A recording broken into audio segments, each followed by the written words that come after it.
नमस्कार प्यारे साथियों, कैसे हो आप सभी। मैं हूं योगेश और आप सभी देख रहे हैं योगेश लर्निंग एकेडमी का यूट्यूब चैनल। प्यारे साथियों, आज हम बात करने वाले हैं इंडियन हिस्ट्री के बारे में और हम बात करेंगे एंशिएंट हिस्ट्री अर्थात प्राचीन भारत के बारे में। तो प्राचीन इतिहास के बारे में जानने का प्रयास करेंगे। और दोस्तों, आज हम बात करेंगे वैदिक सभ्यता के बारे में। बहुत ही इंपॉर्टेंट ये टॉपिक रहने वाला है हर एग्जाम के दृष्टिकोण से। आजकल परीक्षाओं में देखा जा रहा है कि इस तरह के क्वेश्चन जो हमारी धार्मिक प्रथाओं से संबंधित है, उनसे बहुत ज्यादा क्वेश्चन जो है वो एग्जामिनर पूछ रहा है। तो दोस्तों देख लीजिए, हम बात करने वाले हैं वैदिक सभ्यता के बारे में। तो भैया सबसे पहले तो आपको यह पता होना चाहिए कि वैदिक सभ्यता को दो भागों में बांटा गया है। वैदिक सभ्यता अर्थात वैदिक काल जो है हमारा, एक तो पूर्व वैदिक काल है। पूर्व वैदिक काल का अगर कभी भी टाइम पूछ लिया जाए, टाइम पीरियड, तो आप याद रखते हो 1500 बीसी से लेकर के 1000 बीसी तक। जबकि बात करें उसके बाद दूसरा जो इसका पार्ट है उसको कहते हैं उत्तर वैदिक काल। उसके बारे में भी हम डिस्कस करेंगे यहां पर। तो दोस्तों, जो उत्तर वैदिक काल है उसका टाइम पीरियड कितना है, तो आप कहेंगे वो है 1000 बीसी से लेकर के 600 बीसी तक। तो उम्मीद करता हूं आप सभी जो है वो इंटरेस्ट लेंगे और अच्छी तरह समझने का प्रयास करेंगे। तो दोस्तों, पूर्व वैदिक काल के बारे में बात करते हैं। पूर्व वैदिक काल जो है ना, पूर्व वैदिक काल याद रखना है, इसको ऋग वैदिक काल के नाम से भी जाना जाता है। किस नाम से जाना जाता है भाई? ऋग वैदिक काल के नाम से। क्योंकि हमारे जो 4 ग्रंथ है ना, 4 ग्रंथ, उनमें जो सबसे पहला ग्रंथ है अर्थात ऋग्वेद, ऋग्वेद की जो स्थापना है या फिर ऋग्वेद का जो काल कहलाता है या ऋग्वेद जो हमारा ग्रंथ है वो इसी में लिखा गया है, यानी कि ऋग्वैदिक काल में। चलिए अब बात कर लेते हैं सबसे पहले यहां पर आर्य शब्द की। आर्य शब्द जो है ना भाई, सबसे पहले 1853 ईस्वी में, 1853 यानी कि 1853 में सबसे पहले इस शब्द का प्रयोग किया गया था मैक्स मूलर के थ्रू, यानी मैक्स मूलर के द्वारा सबसे पहले इसका प्रयोग किया गया था। इंपॉर्टेंट क्वेश्चन है, याद रखेंगे। आर्यों का अर्थ क्या होता है? आर्यों का अर्थ होता है श्रेष्ठ। आर्यों को क्या माना जाता है? श्रेष्ठ, अर्थात जो सबसे श्रेष्ठ पुरुष है उसको आर्य कहा गया है। तो यह याद रखेंगे, आर्य का आगमन जो है वो होता है। और याद रखेंगे भाई, आर्यों ने ही इस वैदिक सभ्यता को जन्म दिया था। तो जब भी हम बात करेंगे वैदिक सभ्यता की, अर्थात हम बात कर रहे होंगे उस टाइम पर आर्यों के बारे में। यह बात आपको अच्छी तरह समझ लेनी है कि मैक्स मूलर के अकॉर्डिंग ये जो आर्य थे वो सबसे पहले कहां से आए थे? मध्य एशिया से आए थे, अर्थात सेंट्रल एशिया से आए थे। इनको सेंट्रल एशिया से आया हुआ किसने माना है दोस्तों? आप कहेंगे मैक्स मूलर ने कहा है। इसके बाद आप इसी प्रकार से अनेक इतिहासकारों ने अलग अलग जगह से इनको माना है। और क्या क्या माना है देख लीजिए। एडवर्ड मेयर के अकॉर्डिंग कहा गया कि ये जो आर्य थे वो पामीर के पठार से आए थे। इसके बाद पेन का हर्ट ने कहा है कि ये जो आर्य थे वो जर्मनी से आए हुए हैं। जबकि बात करें दयानंद सरस्वती जी की, तो दयानंद सरस्वती जी ने इनको माना है कि ये तिब्बत से आए हैं, तिब्बत से आए थे। इसी प्रकार से गाइल्स के अकॉर्डिंग इनको हंगरी से माना गया है कि ये हंगरी से आए हुए हैं।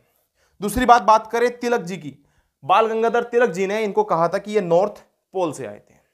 तो इस प्रकार से अलग अलग इतिहासकारों ने अलग अलग मत दिए और अलग अलग बातें बताई। सबने कहा कि ये जो आपके आर्य हैं वो कौन कौन से स्थान से आए हुए हो सकते हैं। लेकिन सबसे ज्यादा मान्यताएं लोगों ने मैक्स मूलर के बात को कही और कहा कि भैया ये सबसे पहले जो है वो सेंट्रल एशिया से आए हैं। चलिए इसके बाद दोस्तों बात करते हैं आर्यों के पंचजन की। आर्यों का पंचजन का मतलब ये होता है कि सबसे छोटा इनमें जो था ना, वो सबसे छोटा था कुल। आप जानते हो दोस्तों, परिवार की बात कर लेते हैं। जैसे आज परिवार होता है तो उस टाइम पर ऐसे ही कुल हुआ करता था। ये सबसे छोटी इकाई थी। तो आप याद रखेंगे, सबसे छोटी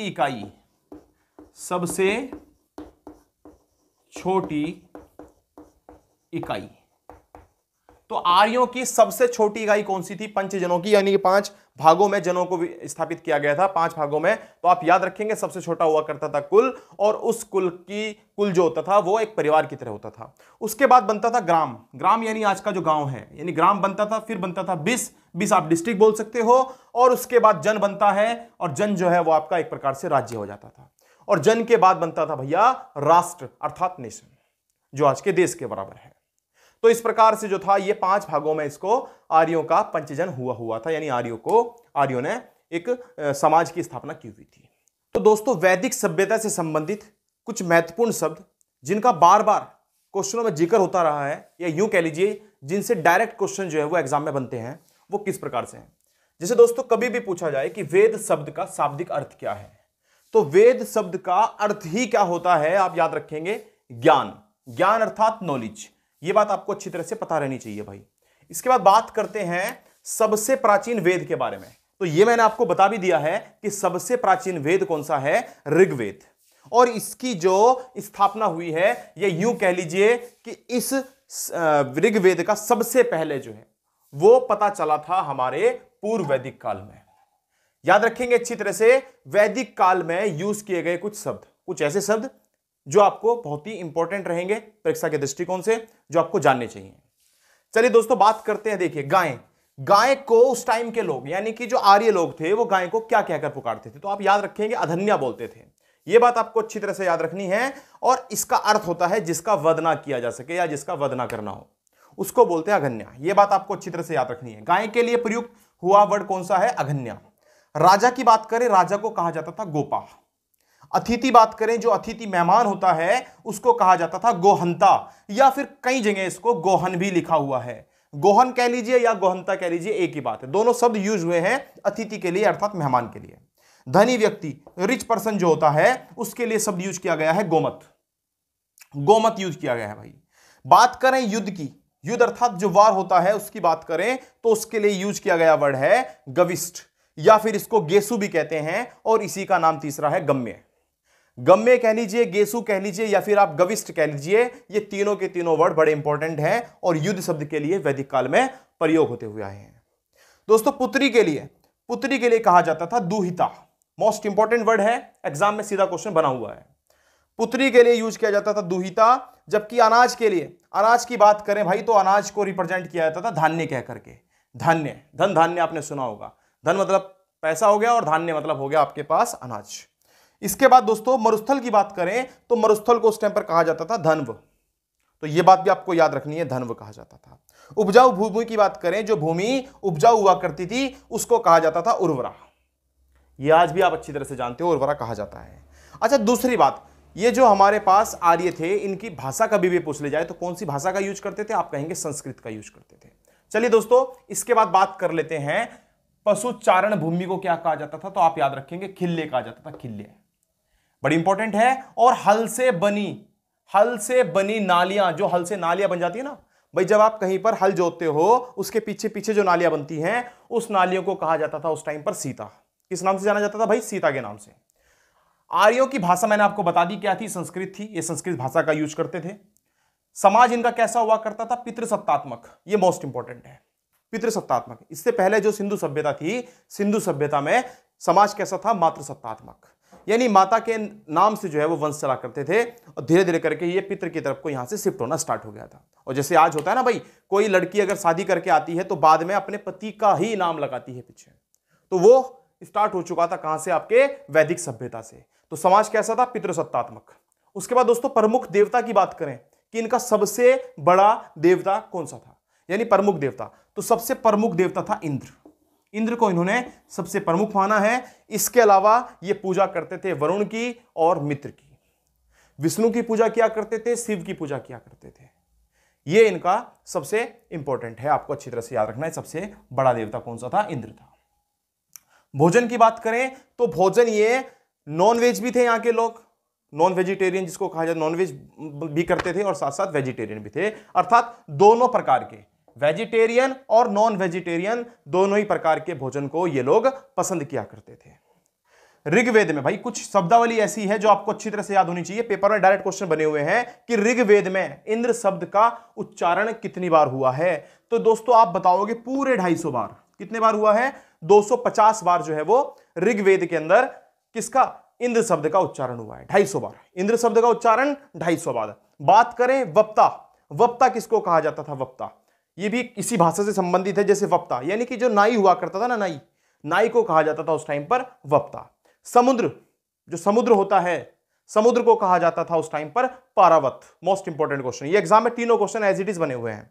यवांगु जो है वो जौ के दलिये को कहा जाता था। आपको पता भी है जौ का दलिया जो है ये लोग खाते थे, या फिर जौ की खेती किया करते थे और उसके अनाज से फिर ये दलिया बनाते थे, यानी जौ का दलिया बनाते थे और उसका नाम रखा हुआ था यवांगु।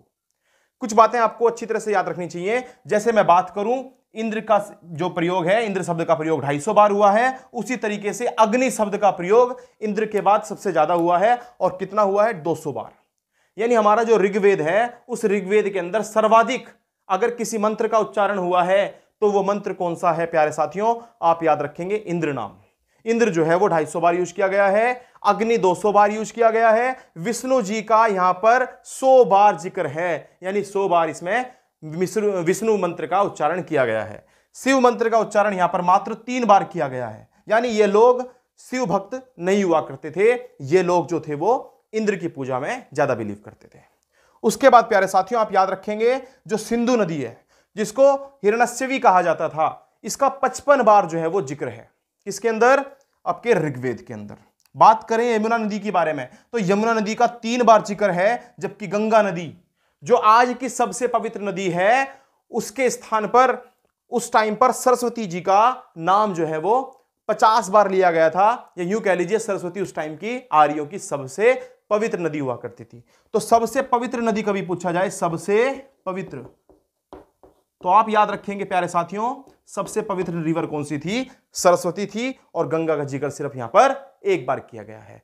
तो उम्मीद करता हूं ये सारी बातें भी आपके समझ में आई होंगी। अब नेक्स्ट वीडियो में दोस्तों हम बात करेंगे इससे आगे की बातें, यानी ऋग्वेद के अंदर कितने मंडल हैं, कौन से मंडल में क्या बातें लिखी हुई हैं, सबसे बड़ा उपनिषद कौन सा है, उपनिषदों की संख्या कैसी है, कितनी है, सबसे छोटा ऋग्वेद सबसे छोटा हमारा उपनिषद कौन सा है, इसके जितने भी समस्त पार्ट होंगे वो हम नेक्स्ट वीडियो में जानने का प्रयास करेंगे। तो चलिए दोस्तों बने रहिए लगातार मेरे साथ, इसी तरीके से हम आपको ये इन बारे में जानकारी देते रहेंगे और ये सीधे क्वेश्चन आपके एग्जाम में बनते रहेंगे। चलिए दोस्तों धन्यवाद, आज के लिए इतना काफी है, मिलते हैं फिर से।